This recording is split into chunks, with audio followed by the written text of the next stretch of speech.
Hey buddy! Today we are going to talk about some different strategies for cold emailing / cold pitching. If you're not familiar with the concept, cold emailing is when you contact potential clients with whom you have no previous relationship and pitch your services to them. So keep watching because I'm going to show you 3 different strategies that you can use to write your own cold pitch. If you're new here, my name is Colleen Welsch. I am a freelance beauty copywriter. I've worked with clients like Olay, Milani, Gucci Beauty, Marc Jacobs, etc, etc, etc. And this is the Freelance Writer's Guide, where we teach you how to be a freelance writer. All right, so let's get into it.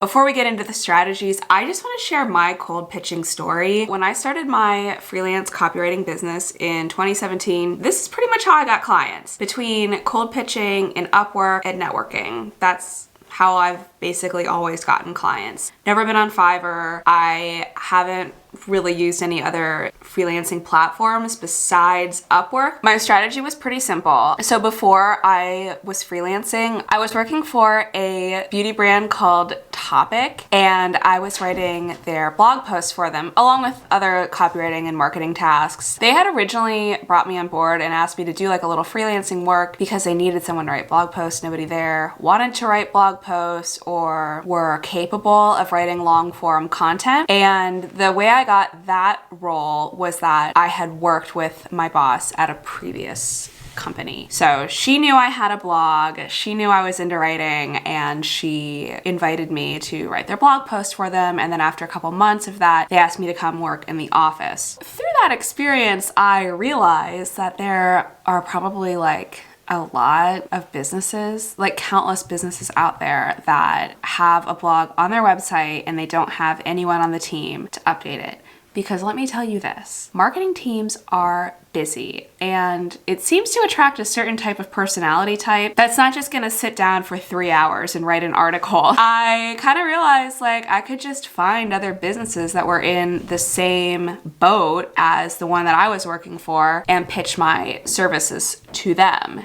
Tell them I can do the same thing. I started by making a portfolio of my work, and you can watch this video to learn more about creating that first writing portfolio. So the first thing I needed was a big list of potential clients that I could work with. I just went on Sephora's website, Ulta's website, Urban Outfitters. At the time, they had a really great beauty department. I don't know if they still do. I don't shop there anymore. But I just took all the brands from those websites, I put them into a spreadsheet, and then I started going to those brands' websites and seeing if they had a blog and if it was recently updated. If they had a blog and it wasn't updated, I sent them an email. I just sent it to their customer service team and pitched my services to them. Believe it or not, that worked. Like I said, marketing teams are really busy, so even though they may recognize the value of having a blog on their website that's updated with really great content, they don't have time to write it, and they also don't want to take the time to hire someone because they're busy. When you show up emailing the company with your cold pitch and you have a good portfolio and they're like, you know what, we could take a chance on this person, especially if your rates fit into their budget. So that's how I got my first clients. I just stuck with it. I emailed hundreds of potential clients and I got like 3-4 clients out of it. But you know what? You don't even need more than 10 clients, like long-term clients, to make a living as a freelancer. That's really all you need. And the goal here is to turn them into long-term clients so you're not spending the rest of your life cold pitching. I haven't cold pitched in years. I am going to be doing some cold pitching soon in the next couple of weeks for a video, but yeah, I don't get clients doing that anymore, and because I don't do it anymore. I don't need to do it anymore because I just keep my clients around forever. Cold pitching, it works, and it's a great way to get your foot in the door, especially when you don't have any experience, because there are ways you can finesse your pitch to kind of like gloss over the fact that you maybe don't have any other clients and you're just starting out, because instead of emphasizing your experience, you're going to talk about your depth of knowledge in the field. And the other reason why it really works is because you're not competing against a bunch of other freelancers. Like on Upwork or freelance writing job boards, there's like dozens, if not like hundreds of other freelancers applying for the same post as you. And there's always going to be someone who has more experience and charges lower rates than you, which is a race to the bottom. And the Freelance Writer's Guide is all about building like a sustainable, like chill vibes business. We're not like competing, we're not hustling, we're just vibing. We're existing on vibes only. It worked for me, it works for my students that I work with. And like, I didn't invent this, okay? If you ever read like Think and Grow Rich by Napoleon Hill, which was written in like the 30s or 40s or 20s or something, like he's talking about doing this very thing. As Billy Zane said in the greatest movie of all time, Titanic, a real man makes his own luck, and you're gonna make your own luck by contacting people and making your own job for yourself.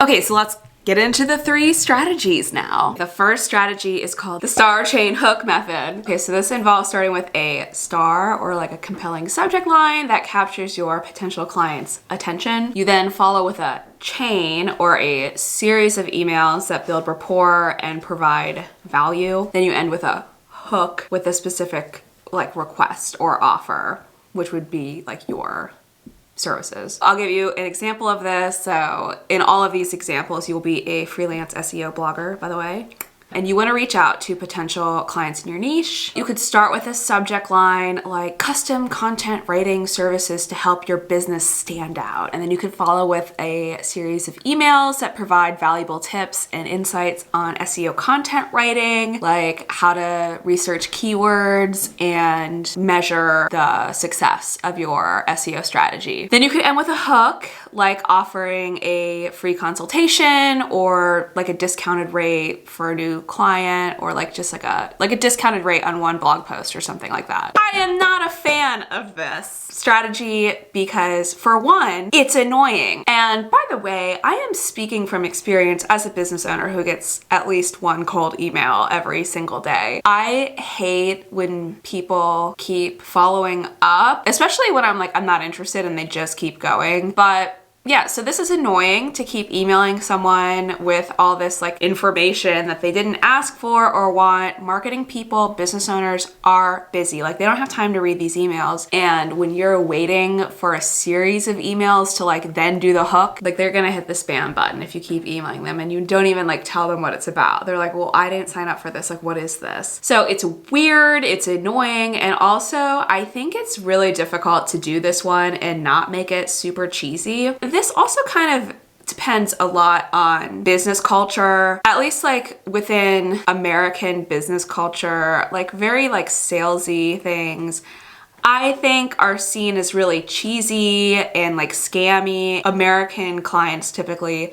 don't like that kind of thing. I can only speak to things as an American, you know, like this is how I feel about it. Maybe not all Americans share my views, but I just think like it seems outdated and like cheesy and tacky. But I see a lot of people doing it, especially people that are from other countries that email me are doing this strategy, and I don't like it. So I don't recommend that you do this. Especially if you are seeking clients in the US, in the UK probably wouldn't like it either. So the next strategy is problem, agitate, solution. This one is also very popular. This involves identifying a problem that your potential client is facing, agitating that problem to increase a sense of urgency, and then offering a solution which is in the form of your services. For example, you're a freelance blog writer and you're reaching out to potential clients in your niche.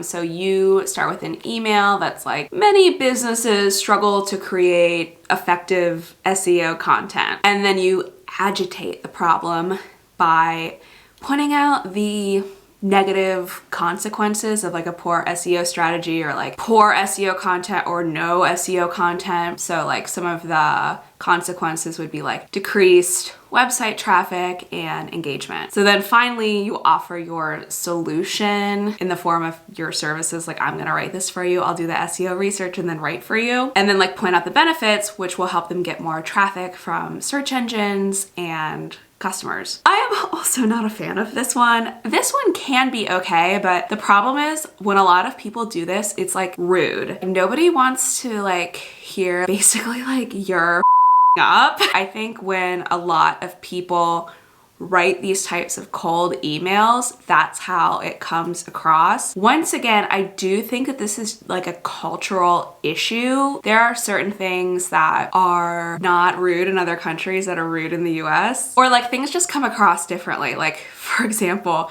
this doesn't have anything to do with cold emailing, but when I was living in Europe, especially like anytime I visited the UK, people would be like, "Are you okay?" Which means like, "How you doing?" Like, it's just like, "How are you?" It's just like a casual way of like, "What's up?" In the US, like if you ask someone, "Are you okay?" you're like basically asking them if they're having a mental breakdown. It's like reserved for more like extreme situations. And that's just like an example of how like such a simple phrase can have such a different meaning. But yeah, it can come across as rude, like especially if you're pointing out that their current strategy is not effective or they're not doing what you think they're supposed to do or something like that. That's not the way to win friends and influence people. So you could do this as long as you are sensitive to the fact that people take pride in their work and you're basically implying that they aren't doing a very good job. Even though like you're genuinely just being like, "I can help you with this." Even if your intentions are good, it can kind of come across as rude. So then the third one, and my favorite strategy for cold emailing, is attention, interest, desire, action. So this involves